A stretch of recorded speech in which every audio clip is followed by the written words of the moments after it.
Hey everybody, it's Jason Blaha here, and once again it's time for the Q&As, and sorry about this, I didn't get as many questions. I think I got enough to make 3 videos. I somehow forgot to put the question thread up on the Facebook fan page and stick it like I do on Thursdays, and I didn't notice it till like 6 a.m. on Saturday morning, which was yesterday. And so we only got about maybe half to a third of the number of questions we normally get. So hopefully we got enough quality questions that we can work this out. Unfortunately, like one of the really good questions was so long it would take 6 screens to fill it. And I'm just not going to do that one. Sorry about that, bro. That's just way too much. Like you need to hire a coach to answer that extremely elaborate question. And I don't do online coaching. So without further ado, let's get on to this first question. All right. About the 300 milligram versus 600 milligram testosterone study, what if the subjects ran 600 milligrams the whole year instead of 20 weeks? Would they gain another 18 pounds of muscle or gain close to 9 instead? What do you think? That's a good question. Now, to answer that honestly, we could extrapolate based upon observations over the years. We could extrapolate on observations over the years. Now, some people are going to say, oh my God, well, those people's their receptors would downregulate, right? They'll say stuff like that. That's the science shows that's not true. What you need to remember when you take a study like that, yeah, they took that study and had people who had been lifting a year stop lifting completely, and then the control group continued to lift. And yes, the guys on the testosterone who were not training gained 18 pounds of muscle mass and lost around a pound of body fat, just kind of following the diet they prescribed, which was energy controlled and moderately high protein, right? They gained all of this muscle, but what you need to remember, like with anything else, has anything ever given you continual linear gains in muscle mass, right? Of course not. When you train, you gain more muscle in the first 6 months than you do in the next 6 months after, and the next 6 months after, and so on and so forth. With anabolics, you get the same response. It's not that these substances aren't continuing to work on people. It's that the more muscle you have on your body, every pound of muscle that you add to your body, the next pound will take something more to gain it than the one before did. In other words, you have to keep progressing in some way. Your body needs more energy, it needs more fuel, it needs more training stimulus. In this case, it might even need more stuff put into the body, right, as far as the hormones go. So what you're going to see is diminished returns with every single month at the same amount. So what would end up happening, had they broken that up into different sections, and I think they did, they gained more in the first half than they did in the back half. I would venture to say, due to that continual diminishing returns, it wouldn't surprise me that if in the back half of the year, those same guys who gained 18 only gained 4 or 5 pounds of muscle. Like, that wouldn't surprise me at all. And then maybe if they ran it another 6 months, might only gain 1 pound of muscle. Because the reality is that stuff all has a peak also. Like, people have to continually increase what they are using to even remotely get the same amount of dose dependent response. Just like with your training, there are times when you have to increase your training volume.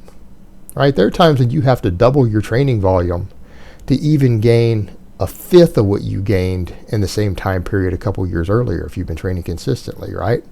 There's a tremendous diminished returns with everything that you do that grows muscle, because every drop of muscle that you gain, it becomes exponentially harder to gain more. So no, I doubt that they would even gain half again, because they already had gained less than half in the back half, right? They made the majority of the gains in the front half of that 20 weeks. So stretching it out a year isn't just going to be a 50% diminished return over that block. It's going to be a diminished return off the back half. They were seeing diminished returns already. So hopefully that clarifies that. That's what I think would happen. All right, next question. Jason, for more hypertrophic goals, would you recommend Madcow's 5x5 or your intermediate program? I am currently running your novice 5x5. I'm looking for something close to the novice 5x5 layout when the day comes that I need intermediate progression. Thanks. Tough question. Honestly, I think Madcow's needs more volume. In other words, you're going to need to add things to the Madcow's. My intermediate program obviously assumes that you have a pretty serious perfect lifestyle. I wrote that intermediate program for off-season athletes.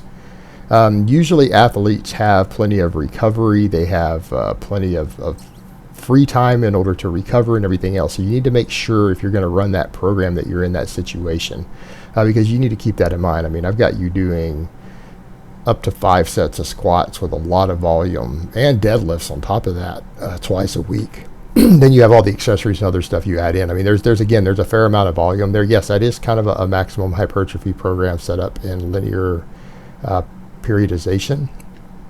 But I think Madcow's works just fine. I wrote that program for something different for people who didn't want to do the full body thing, because there are already good full body programs. I mean, you could run something like even what I do right now. You could run my orc mode training with just an intermediate progression template, right? You could do that. Or you could run Madcow's and add a little extra stuff to it. I don't think you're going to have a problem with either one. I think either one will work for your goals.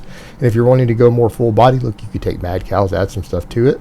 You could do something like I'm doing right now, even with this orc mode training on a cut. I think that would work fine for an intermediate, as long as you try to add weight to the bar, at least once every 2 weeks on all the lifts, or micro load it, like a little slow linear micro loading with 2.5 pound plates and 1 pound plates. I think this system that I'm doing even now for full body, either version of it you've seen me run in the last couple of weeks, just kind of adjusting the exercise selection, you could do that and get the exact same results. In fact, I might even push you in that direction if your goals are more body composition oriented instead of maximum strength. So there's a lot of different ways you could do it. All right, next question. After that recent meta-analysis of omega-3s showing little benefit, should I still be going out of my way to eat salmon a few times a week? I don't know, man. It depends on how you look at it. It depends on how you look at it entirely. If you enjoy salmon and you think you might benefit from a little bit of additional omega-3s, go ahead and eat salmon, a couple times a week. It's not a problem.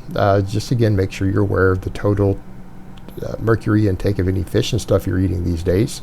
And the FDA has guidelines and calculators for that, so that's easy enough. And the way I look at it, omega-3s are something I used to say, hey, we do need fish oil. It's one of the handful of supplements that work. More and more data is emerging showing even the health benefits have been vastly overstated. They may not really have much in the way of any benefits, a lot of these things. And it kind of just keeps pushing back in the direction that I have of supplement minimalism, and realizing that a lot of promising data on various supplements over the years has turned out that they don't really do much of anything. We can just eat normal, plain old foods. And again, omega-3 deficiency has only been overstated because of the standard American diet. I mean, yes, if your primary fat source comes from French fries and fried chicken and just junk food in general like that, yeah, you probably are developing omega-3 deficiencies. But the amount that we need is actually relatively low. People who are getting plenty of fruits and vegetables and even lean protein sources probably are not actually deficient in omega-3. And so it's turning out that in spite of that, just people who have balanced, healthy diets just don't seem to get the same benefits at all from a lot of these supplements. That they're not even really necessary. They're just band-aids that we slap on piss poor diet choices. And all these things can be done by just eating real foods without even sometimes going out of your way. In other words, you may not even need to go out of your way to eat the salmon. But what I would say with that, do you like salmon?